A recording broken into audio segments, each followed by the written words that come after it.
Yang pertama, kalau bicara bagaimana supaya kita bisa husnudzon sama Allah Azza wa Jalla, kita harus kenal sama Allah Azza wa Jalla.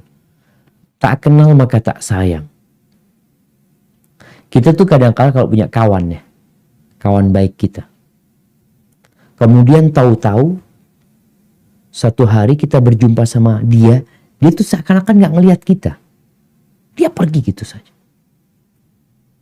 Kita kalau kenal sama fulan, oh fulan kayaknya lagi ada urusan memang. Bukan dia nggak mau menyapa kita, tapi fulan sedang ada urusan yang menyebabkan dia yang biasanya baik sama kita, tahu-tahu dia pergi meninggalkan kita. Kita tahu sama fulan sehingga kita carikan uzur.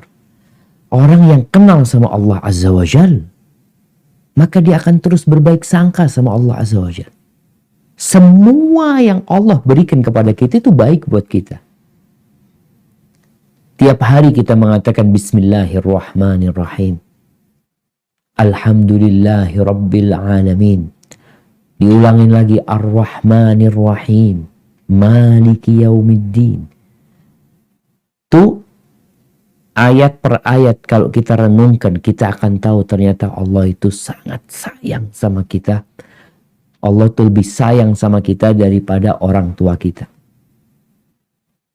Bahkan musibah yang datang menimpa itu, apa kata Nabi SAW? Idza ahabballahu abdan ibtalah. Kalau Allah cinta sama hamba, Allah kasih bala tuh, bukan kasih hadiah.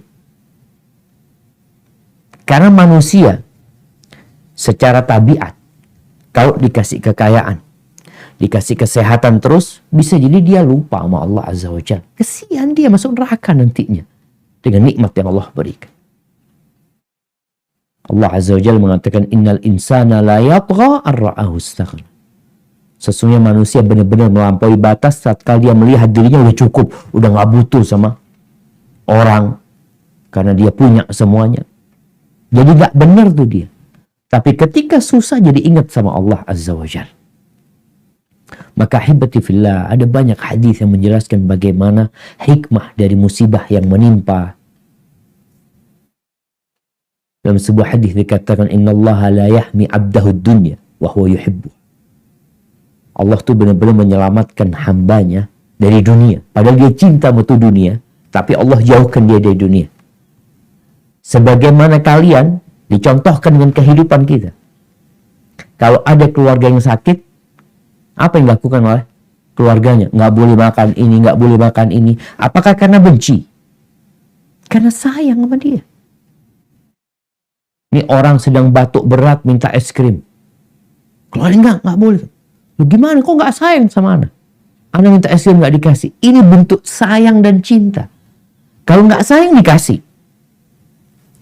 Maka dengan cara seperti itu Nabi SAW mengajarin kita untuk memikirkan bahwa apa yang Allah tetapkan buat kita itu baik buat kita. Kita sedang perlu itu gitu.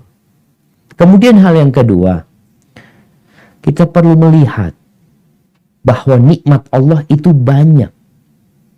Tadi kan dikatakan kita tuh bisa berbaik sangka sama Allah kalau sedang dapat nikmat. Tapi kalau dapat petaka berat susah. Sebenarnya engkau dapat petaka di mana sih?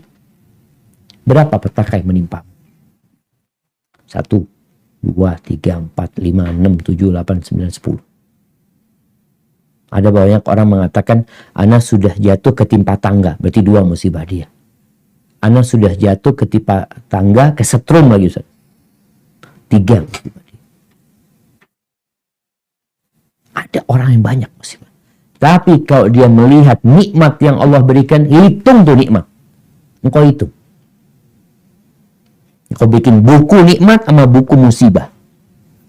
Ketika itu engkau akan lihat ternyata nikmat Allah jauh lebih banyak Ustaz. Anak nggak bisa ngitung. Tiap hari anak hitung nggak bisa.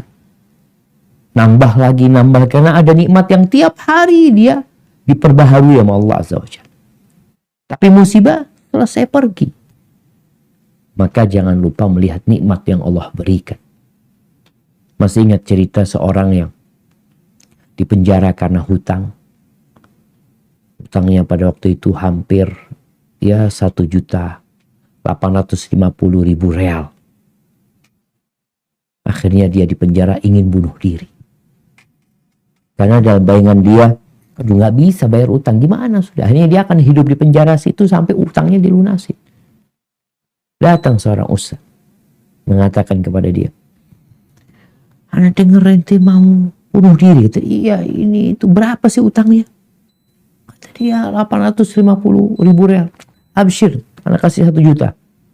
Terus kata orang ini, "Benar Syekh?" "Iya, tunggu dulu tapi ana jelasin. Gimana dapat 1 juta itu?" Yang pertama, ana minta mata antum. Ana minta jantung. Diminta ginjal. Disebutkan, "Syekh, emangnya ana jual spare part?" kata dia. Engkau lihat, yang ada di tubuhmu ini lebih daripada utang yang kau tangguh. Akan dikasih 1 juta, 2 juta, 3 juta real. Tapi orang kadang-kadang lupa dengan nikmat. Dia selalu berpikir nikmat itu fulus, uang. Kalau nggak itu nggak nikmat gitu loh. Dia baru ngomong alhamdulillah, alhamdulillah. Dapat apa? Biasanya kalau sudah ngomongnya kayak gitu, fulus itu berarti. Tapi kalau dikasih sehat sama Allah, alhamdulillah. Gimana kabarnya? Alhamdulillah. Biasa aja. Alhamdulillah. Allah kasih sehat sama anak. Berapa banyak orang yang hari ini terkapar di rumah sakit. Berapa banyak orang yang hari ini harus berada di penjara. Berapa banyak orang yang hari ini harus berada di pengadilan. Berapa banyak anak, alhamdulillah. Walaupun mungkin habis di PHK dari tempat kerjanya. Hada wallahu a'lam bishawab.